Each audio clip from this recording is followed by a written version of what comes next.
Little Red Riding Hood. Once upon a time, there lived a little country girl, the prettiest creature who was ever seen. Her mother had a little Red Riding Hood made for her.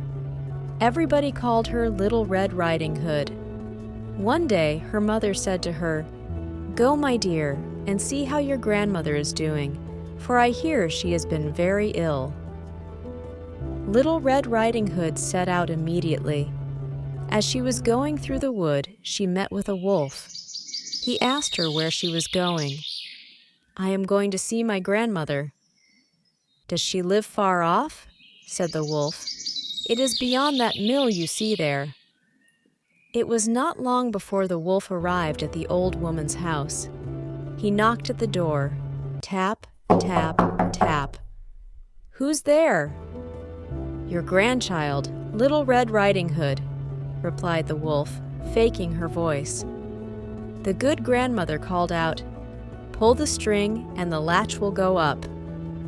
The wolf pulled the string and the door opened, and then he immediately fell upon the good woman and ate her up in a moment.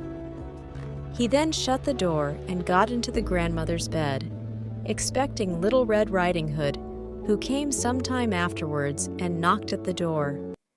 Tap, tap, tap. "Who's there?"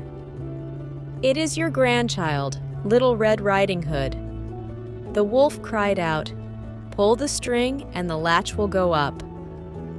Little Red Riding Hood pulled the string and the door opened. "Grandmother, what big arms you have!" "All the better to hug you with, my dear." "Grandmother, what big ears you have!"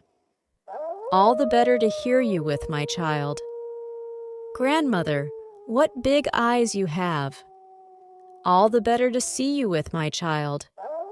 "Grandmother, what big teeth you have got!" "All the better to eat you up with." Fortunately, a hunter was passing nearby the hut.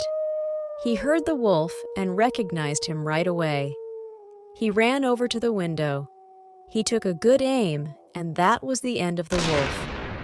Moral of the story is that children should be cautious of strangers and not share personal information with them, especially when away from home.